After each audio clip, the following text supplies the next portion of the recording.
여러분 안녕하세요. 반갑습니다. 오늘도 우리 주님의 기쁨과 사랑이 넘치는 귀하고 복된 예배가 되기를 바랍니다.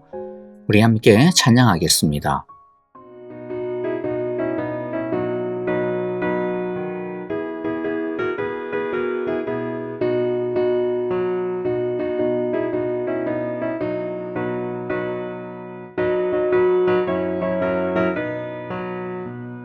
주님 약속하신 말씀 위에서 영원토록 주를 찬송하리라.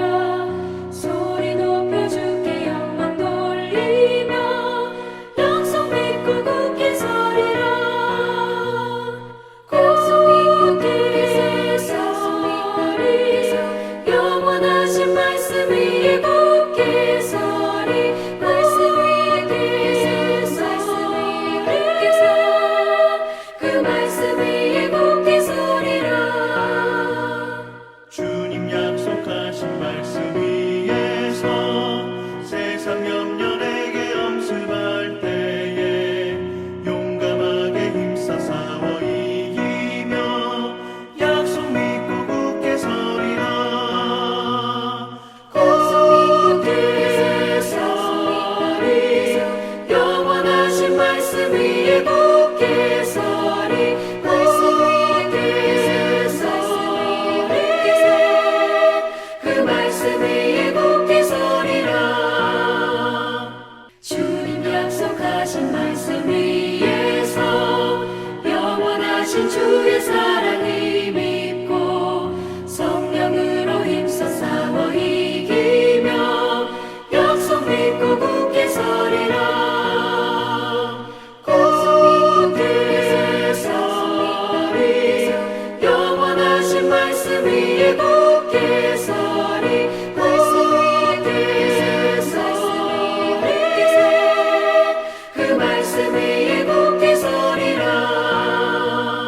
주님 약속하신 말씀 위에서 성령 인도하는 대로 해가며 주님 품에 항상 안식 얻으며 약속 믿고 굳게 서리라.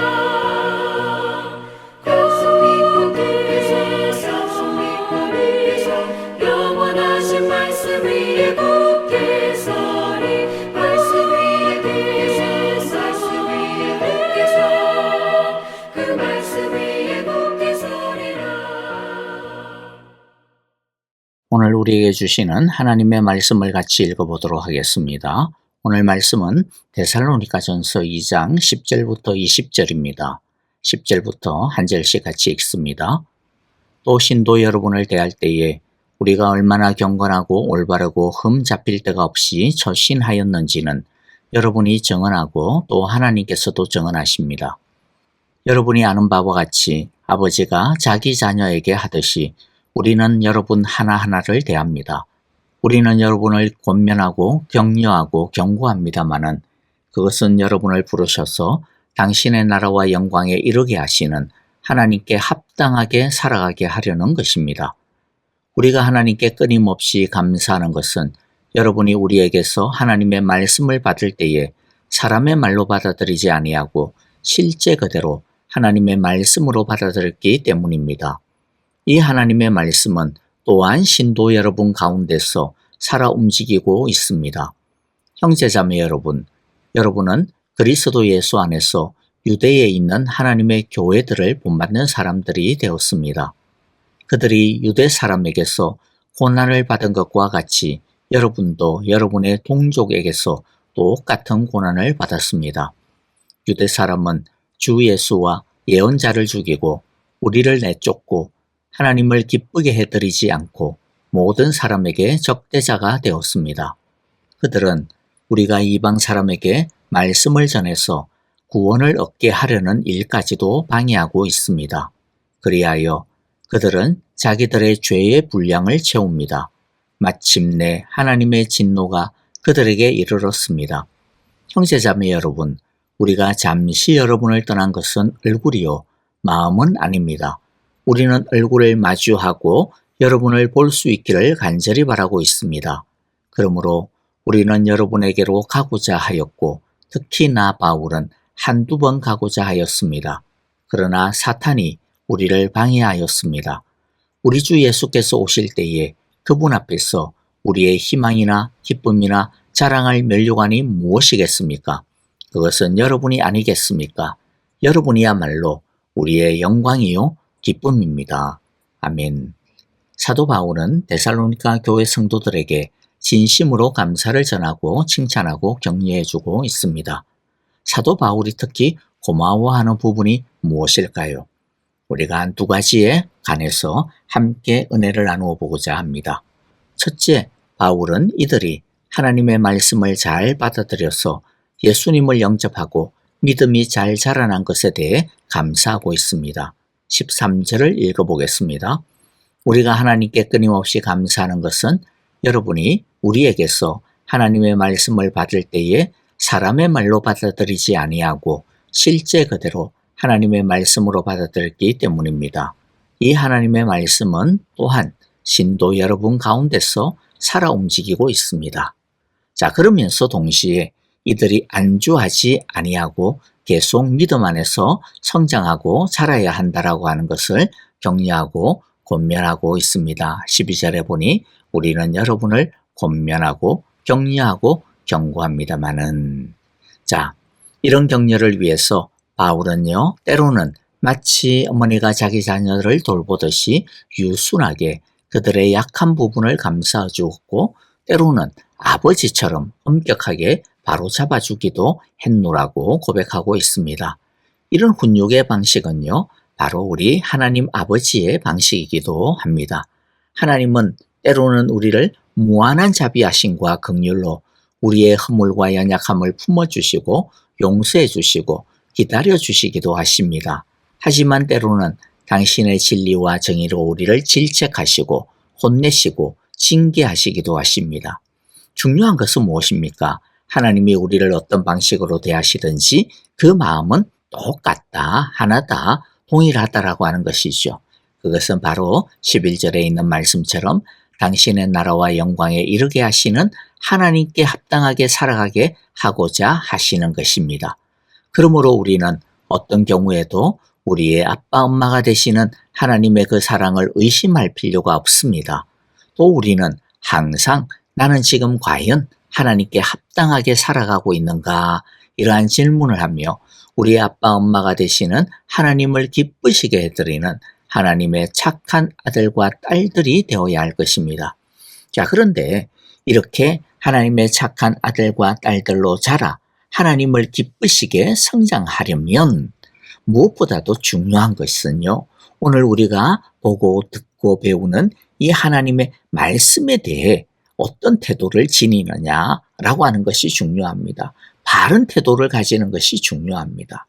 데살로니가 성도들은 하나님의 말씀을 어떻게 대하고 받아들였습니까? 13절 앞부분을 보면요, 여러분이 우리에게서 하나님의 말씀을 받을 때에 사람의 말로 받아들이지 아니하고 실제 그대로 하나님의 말씀으로 받아들였기 때문입니다. 사람의 말로 받아들이지 아니하고 하나님의 말씀으로 받아들였다, 그렇게 말하고 있습니다. 재미있는 교훈이나 유익한 지식으로 받아들이지 아니하고 살아 역사하시는 하나님의 말씀으로 받아들였다라는 것이죠. 성장하는 신앙, 성숙한 신앙의 기본 중에 기본이 뭐냐면 바로 이처럼요, 성경과 하나님의 말씀에 대하여 바른 태도를 가지는 것입니다. 성경책이 일반 서적과 다를 바가 없이 그냥 인쇄된 책이니까 그냥 그 성경책을 일반 역사책으로 교훈의 어떤 책으로 받아들여서는 안 됩니다. 핸드폰에 들어있는 하나의 앱으로 받아들여서는 안 됩니다. 비록 인쇄된 책, 전자책이라 할지라도 성경을 하나님의 말씀으로 순전히 믿고 따르는 자에게는요, 오늘날도 하나님은 이 말씀을 통하여, 성경을 통하여 역사하십니다. 또한 이 하나님의 말씀이 설교와 성경 공부를 통해 전달되어지다 보니까 때로는 성경이 설교자의 연약함과 인간적인 문제점에 의하여서 가려워질 때가 많이 있어요. 아무래도 우리가 무엇을 받아들일 때는 말하는 사람이 중요하잖아요. 누가 말하느냐가 결국에는 그 메시지를 결정을 하거든요. 그래서 이 말하는 사람에 대한 이미지와 호감도에 의해 받아들이지는 강도가 다를 수밖에 없는 문제가 생겨납니다. 사탄은 바로 그러한 빈틈을 노립니다. 그래서 사람 때문에 하나님의 말씀을 그냥 흘러듣게 만듭니다. 오히려 어떤 때는 반감을 가지게 만들기도 하죠. 그러다 보면 자신도 모르게 사람에 대해 실망하고 미워하는 것을 넘어서서 누구에 대해까지 실망하고 미워합니까? 하나님에 대하여 실망하고 무시하고 심지어는 떠나게 되는 안타까운 일들도 발생하게 되는 것을 보게 됩니다. 그러므로 하나님의 말씀을 전하는 사람과 또 하나님의 말씀을 듣는 사람, 우리 모두가 다 이 성경책을, 말씀을 하나님의 말씀으로 하나님의 말씀답게 대하는 것이 너무나도 중요합니다. 하나님의 말씀을 전하는 저와 같은 설교자들은요, 오늘 바울이 고백하는 것처럼 경건하고 올바르고 흠잡힐 데가 없이 초신하도록 애를 써야 합니다. 두렵고 떨림으로 준비하고 선포해야 됩니다. 왜냐하면 하나님의 말씀이 설교자에 의하여서 방해받고 가리워져서는 안 되기 때문이죠. 하나님은 나중에 그 책임을 반드시 전하는 자들에게, 가르치는 자들에게 물으실 것입니다. 그러므로 하나님의 말씀을 맡아서 가르치고 나누는 이 일은요, 분명히 영광스러운 일입니다. 그러나 동시에 너무나도 두렵고 무섭도록 떨리는 일이기도 합니다. 그리고 성경을 읽고 설교를 듣는 사람들은 앞에서도 말했듯이 그냥 책을 읽듯이, 그냥 사람의 이야기를 듣듯이 그렇게 읽고 듣는 것으로 그쳐서는 안 됩니다. 우리는 성경을 읽을 때 하나님의 말씀을 대하듯이 읽어야 합니다. 그리고 설교를 들을 때는 하나님의 음성을 듣듯이 설교를 들어야 합니다.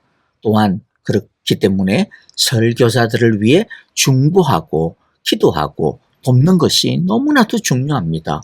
성경을 가르치고 설교하는 것은 사실 무지하고 흠 많은 인간이 감당할 수 없는 버거운 사역입니다.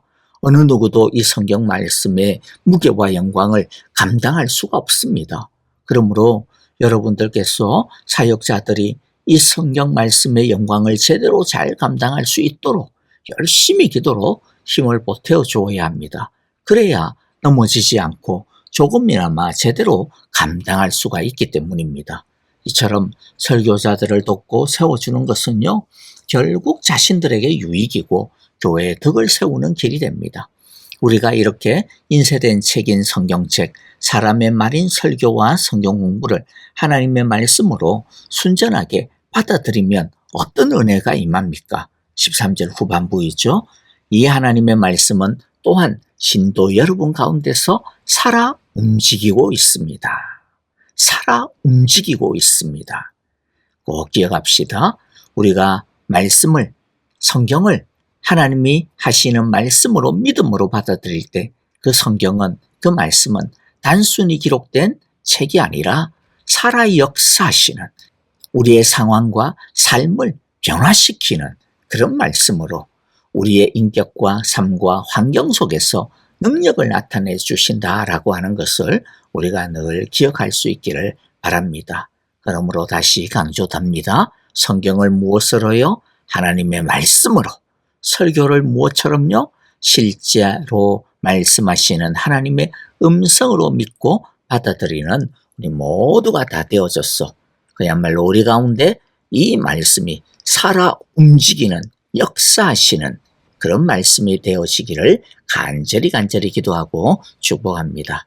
자, 이제 두 번째로요. 바울은 이들이 하나님의 말씀을 잘 받아 성장하여 고난에 잘 준비하고 대처하는 성숙한 믿음을 가지게 된 것을 자랑스러워하고 기뻐하고 있습니다.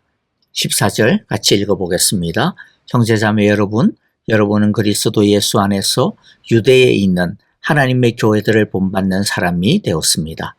그들이 유대 사람에게서 고난을 받은 것과 같이 여러분도 여러분의 동족에게서 똑같은 고난을 받았습니다.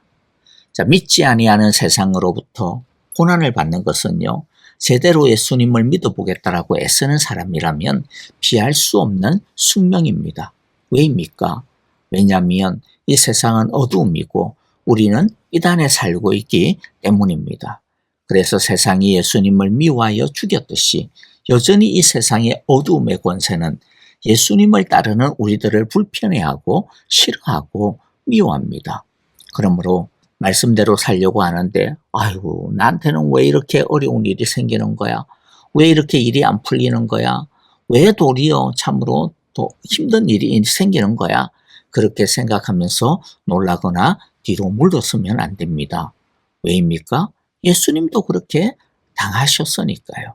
하지만 예수님은 이런 고난이 있을 때에 우리에게 분명하게 약속해 주셨습니다. 이런 고난의 상황에서도 평강을 주시겠다라고 약속하셨습니다. 예수님이 세상을 이겼듯이 우리도 세상을 이길 수 있다라고 그렇게 말씀해 주셨습니다. 찬송가의 가사처럼 그렇기 때문에 이 풍랑이 인하여 우리는 빠지거나 망하거나 그렇게 하는 것이 아니라 이 풍랑이 인하여서 어떻게 됩니까? 더 빨리 갑니다. 이 풍랑 때문에 오히려 우리는 더 빨리 갈 것입니다. 우리는 예수님이 세상을 이기셨듯이 이 세상을 분명히 이길 수 있습니다. 그러므로 우리들은요, 이 고난으로 인하여서 무너지면 안 됩니다. 또 이 고난을 주는 이 세상이나 혹여라도 어떤 사람을 미워해서는 안 됩니다. 예수님은 자신을 죽이는 유대인들을 미워했습니까? 안 미워했습니까? 미워하지 않았습니다. 오히려 그들을 위해서도 기꺼이 죽으신 것입니다. 우리도 미워함으로서는 세상을 이길 수가 없습니다. 사탄을 이길 수가 없습니다. 예수님이 자신을 죽이려는 음모가 가득한 예루살렘을 바라보며 눈물과 통곡으로 기도하셨듯이 우리도 사랑으로 기도해야 할 것입니다. 말씀을 마무리하겠습니다. 사도 바울은 데살로니가 성도들을 얼마나 자랑스러워하고 사랑했는지 모릅니다. 우리가 이 사도 바울의 그 마음을 우리 같이 한번 읽어보도록 하겠습니다. 19절 20절입니다. 우리 주 예수께서 오실 때에 그분 앞에서 우리의 희망이나 기쁨이나 자랑할 면류관이 무엇이겠습니까? 그것은 여러분이 아니겠습니까? 여러분이야말로 우리의 영광이요 기쁨입니다. 여러분, 이와 같은 바울의 고백이 저와 여러분들의 고백이 되기를 원합니다. 우리가 서로를 바라볼 때 이처럼 당신은 형제는 나의 희망이요 기쁨이요 자랑할 면류관입니다. 나는 당신의 희망이요 기쁨이요 자랑할 면류관이기를 원합니다. 우리 이렇게 서로 고백하는 우리 사랑의 교회 성도님들 또 우리 목장 식구들이 다 되어질 수 있기를 간절히 바랍니다. 그런데 여러분들 데살로니가 성도들이 완전해서 사도 바울이 이렇게 자랑스러워하고 사랑한 것일까요? 아닙니다. 우리가 또 나중에 읽어보겠지만은요, 부족한 것 참 많았습니다. 그러나 사도 바울은요, 부족한 것을 지나치게 보지 않았습니다. 부족한 것보다 잘하는 것을 먼저 인정해 주었습니다. 부족한 것은 앞으로 잘할 거야, 성장할 거야, 그렇게 기대해 주었습니다. 우리도 이렇게 믿어주고 기다려줌으로 사랑하고 자랑할 수 있기를 바랍니다. 그럴 때 결국에는 우리가 함께 성장하게 되어지는 것이죠. 또 무엇보다도 예수님이 우리를 보면서 너희는 나의 영광이다. 너희는 나의 기쁨이구나. 너희는 나의 자랑이구나. 너희는 나의 면류관이구나. 그렇게 칭찬해 줄 수 있는 그러한 우리 성도들로 다 성장할 수 있기를 간절히 또 바라고 또 그렇게 주님 앞에 설 수 있기를 우리가 수고하고 애써야 될 것 같습니다. 그러므로 우리 모두 오늘도요, 어떤 일을 하든 내 모습을 통해서 예수님이 기뻐하고 자랑스러워하고 영광 받으실 수 있게 되어지시기를, 또 우리가 서로를 향하여서 기쁨이요 자랑이 되어질 수 있게 되어지시기를 간절히 기도하고 주님의 이름으로 축복합니다. 자, 이제 우리 함께 찬양하며 기도하도록 하겠습니다. 주님, 내가 주님의 기쁨이요 자랑이 되기를 원합니다. 주님, 내가 우리 사랑의 교회의 기쁨이요 자랑이 되기를 원합니다. 내 형제의 자랑이요 기쁨이 되기를 원합니다. 멸류관이 되기를 원합니다. 우리 함께 이렇게 서로를 위하여서 함께 기도하도록 하겠습니다. 여러분들 또 우리 아프신 분들을 위하여 기도합시다. 주님 고치시고 치유하시고 새롭게 하소서, 힘을 주소서, 온전케 하소서라고 그렇게 기도하기를 원합니다.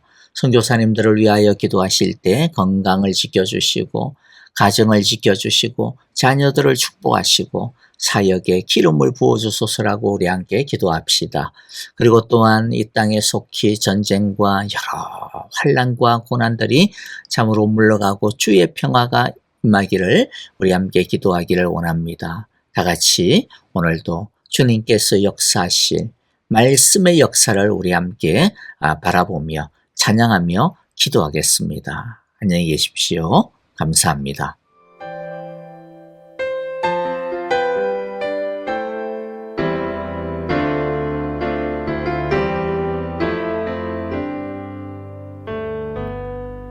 주님 말씀하시면 내가 나가리다. 주님 뜻이 아니면 내가 멈춰서리다. 나의 가고 서는 것 주님 뜻에 있으니 오 주님 나를 이끄소서. 주님 말씀하시면 주님 말씀하시면 내가 나가리다. 주님 뜻이 아니면 내가 멈춰서리다. 나의 가고 서는 것 주님 뜻에 있으니 오 주님 나를 이끄소서. 뜻하신 그곳에 나 있기 원합니다. 이끄시는 대로 순종하며 살리니 연약한 내 영혼 통하여 일하소서. 주님 나라와 그 뜻을 위하여 뜻하신 그곳에 뜻하신 그곳에 나 있기 원합니다. 이끄시는 대로 순종하며 살리니 연약한 내 영혼 통하여 일하소서. 주님 나라와 그 뜻을 위하여 오 주님 나를 이끄소서.